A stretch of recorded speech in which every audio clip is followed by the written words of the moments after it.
নমস্কার, আপনারা দেখছেন নিউজ নোভা বাংলা। আজকের এই গুরুত্বপূর্ণ আপডেটটি প্রতিটি ভোটারের জন্য অত্যন্ত জরুরি।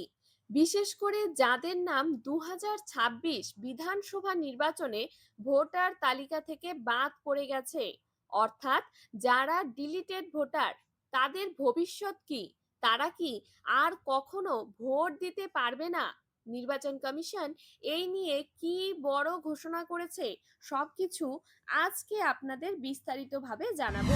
প্রথমেই সবচেয়ে বড় প্রশ্ন, ডিলিটেড ভোটার মানে অনেকেই ভাবছেন হয়তো তাদের ভোটাধিকার শেষ হয়ে গেছে, কিন্তু বাস্তবটা একদমই আলাদা।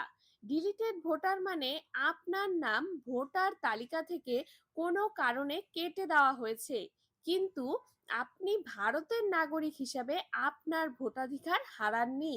এই বিষয়টা মাথায় রাখা খুবই গুরুত্বপূর্ণ। এবার প্রশ্ন হচ্ছে, কেন নাম কাটা হলো? এর পেছনে একাধিক কারণ থাকতে পারে, যেমন ঠিকানার পরিবর্তন করলে আপডেট না করা, একই ব্যক্তির নাম একাধিক জায়গায় থাকা, ডকুমেন্ট ভেরিফিকেশন সম্পূর্ণ না হওয়া, বা অনেক ক্ষেত্রে ভুলবশত নাম কেটে দেওয়া। এই কারণগুলোর জন্যই হাজার হাজার ভোটারের নাম তালিকা থেকে বাদ পড়েছে। এবার আসল প্রশ্ন, যারা ভোট দিতে পারেননি তারা কি আর কখনোই ভোট দিতে পারবে না? উত্তর হচ্ছে অবশ্যই পারবে। নির্বাচন কমিশন স্পষ্ট জানিয়েছেন, যদি আপনি যোগ্য নাগরিক হন তাহলে আপনি আবার ভোটার তালিকায় নাম তুলতে পারবেন। একবার নাম কাটা গেলে মানেই সব শেষ নয়, বরং এটা একটা সাময়িক সমস্যা, যা ঠিক করা সম্ভব। এখন নির্বাচন কমিশন কি বলছে, তাদের নির্দেশ অনুযায়ী যাদের নাম বাদ গেছে তারা নতুন করে আবেদন করতে পারবে। ফর্ম 6 এর মাধ্যমে পুনরায় রেজিস্ট্রেশন করা যাবে, অনলাইনে বা অফলাইনে আবেদন করা যাবে, এবং আপনার পরিচয়পত্র ও ঠিকানার প্রমাণ জমা দিতে হবে। সবকিছু ঠিক থাকলে খুব সহজেই আপনার নাম আবার ভোটার তালিকায় যুক্ত হয়ে যাবে। এছাড়াও নির্বাচন কমিশন জানিয়েছেন, যদি কারো নাম ভুলভাবে কেটে দেওয়া হয়ে থাকে তাহলে সে অভিযোগ জানাতে পারে। বুথ লেভেল অফিসার বা বিএলওর সাথে যোগাযোগ করতে পারে। প্রয়োজনে ট্রাইব্যুনাল বা আপিলের মাধ্যমেও নিজের অধিকার ফিরে পাওয়া যাবে, অর্থাৎ আইনিভাবেও লড়াই করার সুযোগ রয়েছে। এখন সবচেয়ে গুরুত্বপূর্ণ অংশ, আপনারা কি এখন কি করবেন? প্রথমেই নিজের নাম ভোটার তালিকায় আছে কিনা চেক করুন।